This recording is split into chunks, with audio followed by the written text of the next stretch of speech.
नमस्कार दोस्तों and welcome back to stock market learning series episode 2।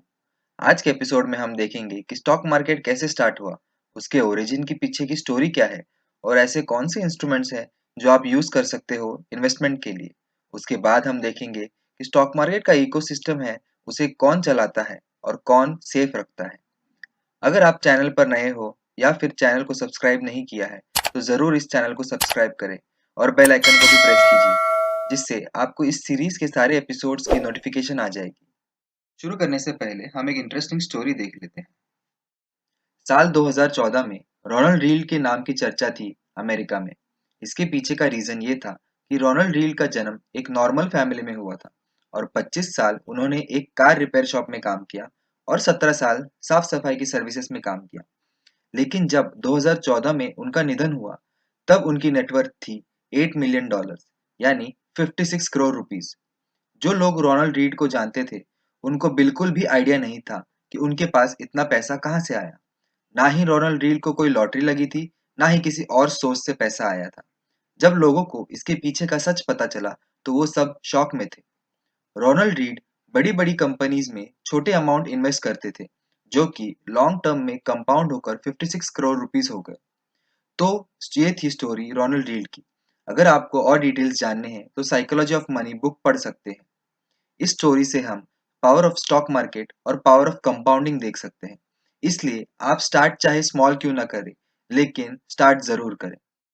इसके बाद चलिए हम शुरू करते हैं स्टॉक मार्केट की हिस्ट्री से। साल 1602 तक कंपनीज को अगर अपना बिजनेस बढ़ाना है तो उनके लिए कैपिटल रेज करने के दो ही तरीके होते थे। एक कंपनी के ओनर से पैसे लेके बिजनेस एक्सपांड करना और दूसरा लोन लेना ऐसे इंस्टीट्यूट से जो उस टाइम कंपनीज को अपना बिजनेस चलाने के लिए लोन देते थे। लेकिन साल 1602 में डच ईस्ट इंडिया कंपनी एक नया कॉन्सेप्ट लेकर आई, जिसमें उन्होंने लोगों से पैसे लिए और उनको कंपनी के शेयर दिए, यानी कंपनी की भागीदारी दी। उसके बाद डच इंडिया कंपनी का ये कॉन्सेप्ट काफी पॉपुलर हुआ और बाकी कंपनीज भी इस कॉन्सेप्ट को फॉलो करने लगी। इसी तरह एम्स्टर्डम स्टॉक एक्सचेंज का फॉर्मेशन हुआ, जो कि दुनिया का सबसे पहला स्टॉक एक्सचेंज माना जाता है। और फिर ये कॉन्सेप्ट धीरे धीरे दूसरी कंट्रीज भी फॉलो करने लगी और डिफरेंट कंट्रीज में स्टॉक एक्सचेंज की शुरुआत हुई। इसी तरह 1773 में लंदन स्टॉक एक्सचेंज की शुरुआत हुई और 1817 में न्यूयॉर्क स्टॉक एक्सचेंज की शुरुआत हुई, जो कि दुनिया का सबसे बड़ा स्टॉक एक्सचेंज है। इंडिया में बॉम्बे स्टॉक एक्सचेंज यानी बीएसई 1875 में स्टैब्लिश हुआ, जो कि एशिया का सबसे पहला स्टॉक एक्सचेंज है। बॉम्बे स्टॉक एक्सचेंज से पहले बॉम्बे टाउन हॉल के पास बनियान ट्री के नीचे लोग शेयर्स का लेन देन करते थे। बीएसई के बाद इंडिया में और भी कई स्टॉक एक्सचेंज की शुरुआत हुई, जैसे 1894 में अहमदाबाद स्टॉक एक्सचेंज, 1908 में कलकत्ता स्टॉक एक्सचेंज और 1986 में मगध स्टॉक एक्सचेंज, जिसके बाद आया 1992 का हर्षद मेहता स्कैम, जिसके चलते गवर्नमेंट ऑफ इंडिया को लगा कि इंडिया में एक और बड़ा स्टॉक एक्सचेंज होना चाहिए। और इसी तरह शुरुआत हुई नेशनल स्टॉक एक्सचेंज यानी एनएसई की, जो कि अब इंडिया का सबसे बड़ा स्टॉक एक्सचेंज है।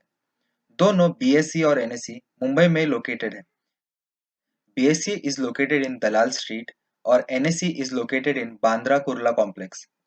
इन 1986 सेंसेक्स, जो कि बीएसई का मेन इंडेक्स है, वो शुरू हुआ और इन 1996 निफ्टी 50, जो कि एनएसई का मेन इंडेक्स है, वो शुरू हुआ।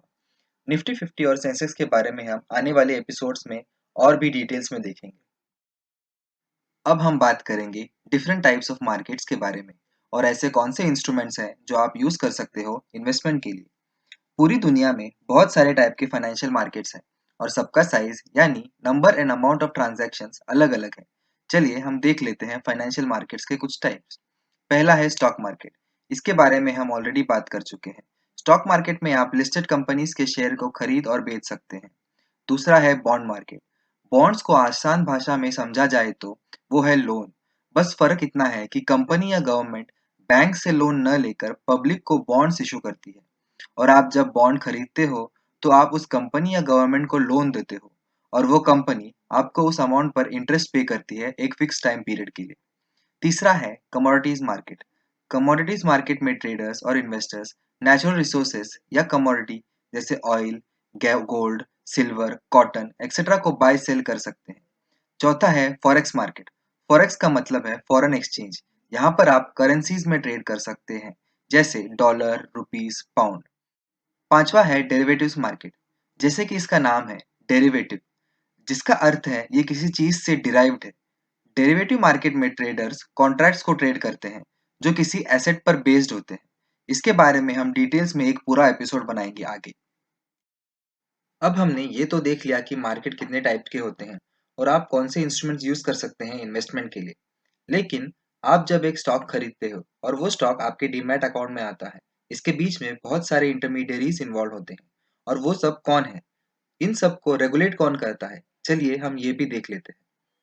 आप जब एक क्लिक पर शेयर बाय या सेल करते हो तो वो ऊपर ऊपर से बहुत सिंपल ट्रांजैक्शन लगता है, लेकिन इसमें बहुत सारे इंटरमीडियरीज इन्वॉल्व होते हैं। तो आइए उनके बारे में भी एक ओवरव्यू देख लेते हैं। पहला है स्टॉक ब्रोकर। ये सबसे इम्पोर्टेंट पार्ट है मार्केट का, जिसके बारे में आपको जानना जरूरी है। स्टॉक ब्रोकर आपके लिए मार्केट में प्रवेश द्वार का काम करता है।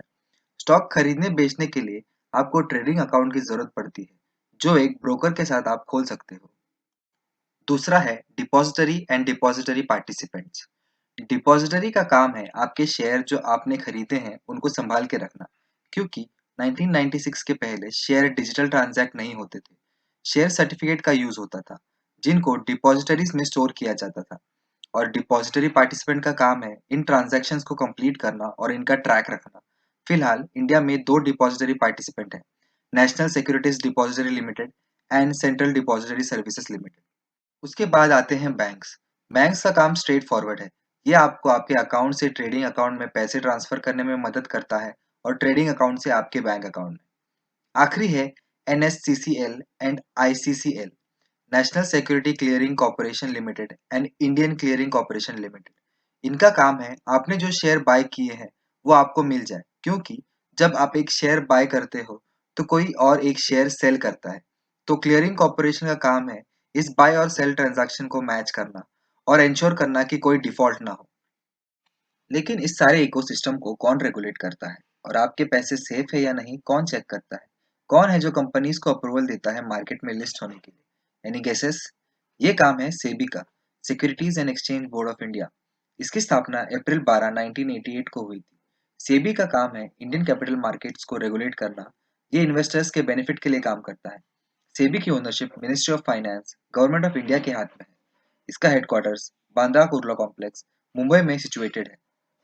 अगर आपको इस वीडियो से कुछ सीखने मिला तो please like the video to show your support and please subscribe and press the bell icon, तो आपको इस सीरीज के सारे नए वीडियोस की नोटिफिकेशन आ जाएगी।